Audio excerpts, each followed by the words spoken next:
ஆலோசகர் மற்றும் பயிற்சியாளர் பேசுகிறேன்.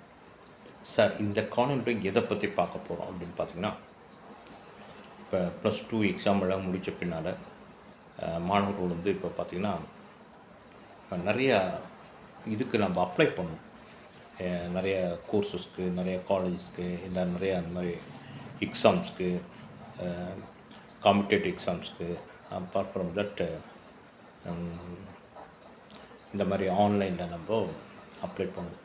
ஸோ அதுக்கு என்னென்ன நம்ம ரெடி பண்ணி வைக்கணும் அப்படிங்கிறதா. ஏன்னா ஒவ்வொருத்தோட இதுக்காக நீங்கள் வந்து மெனக்கடல் இருக்கக்கூடாது. என்னென்ன இப்போ ரெடி பண்ணிக்கணும் அப்படிங்கிறத நான் இப்போ சொல்கிறேன். இது ரொம்ப இம்பார்ட்டன்ட். எல்லா மாணவர்களும் சரி, பெற்றோர்களும் இது வந்து பயன்படுத்திங்கன்னா ரொம்ப சிறப்பாக இருக்கும். ஃபஸ்ட்டு விஷயம், உங்களுடைய அந்த மாணவனுடைய ஃபோட்டோஸ், பாஸ்போர்ட் சைஸ் ஃபோட்டோ ஒரு 100 போல எடுத்து வச்சுக்கோங்க. அதே மாதிரி ஸ்டாம்ப் சைஸ் ஃபோட்டோ அதுவும் ஒரு 100 அந்த மாதிரி.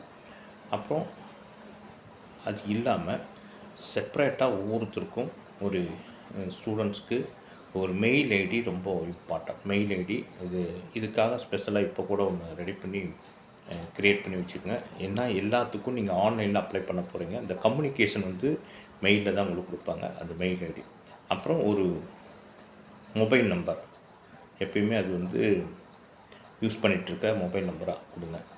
அது வந்து இதுக்காகவே நீங்கள் அப்ளை பண்ணுறீங்கன்னா இந்த நம்பர் தான். ஏன்னா எதுவுமே உங்களுக்கு கம்யூனிகேஷன் த்ரூ உங்களுடைய நீங்கள் கொடுக்குற இந்த மொபைல் நம்பருக்கும் அதே மாதிரி மெயில் ஐடிக்கும் கொடுக்குற அந்த மெயில் ஐடிக்கு தான் கம்யூனிகேஷன் ஃபஸ்ட்டு வரும். சரியா? அதனால் அது.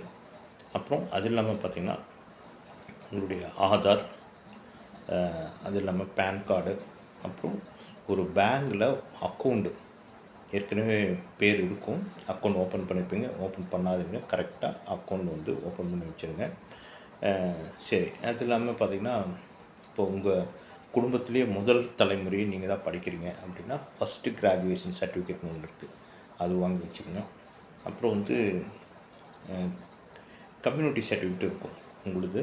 அது அந்த கம்யூனிட்டி சர்டிஃபிகேட்லேயும் உங்களுடைய மார்க் ஷீட்டு, டிசி எல்லாத்துலேயும், ஆதார் எல்லாத்துலேயும் ஒரே மாதிரியாக உங்களுடைய பேர் இருக்கிற மாதிரி பார்த்துக்கோங்க. இப்போ ஒருத்தருடைய பேர் ராஜா அப்படின்னா அவங்க அப்பா பேர் சிவம் அப்படின்னா ராஜா.எஸ் அப்படின்னா அந்த ராஜா.எஸ்ங்கிறது எல்லாத்துலேயும் ஒரே மாதிரியாக இருக்கணும். இதில் ஆதார், டிசி, மார்க் ஷீட்டு எல்லாத்துலேயுமே, பேங்க்கில், ஸோ எல்லாத்துலேயும் ஒரே மாதிரியாக இருக்கிறதெல்லாம் அந்த வேலையெல்லாம் இப்போ பண்ணி வச்சுருங்க.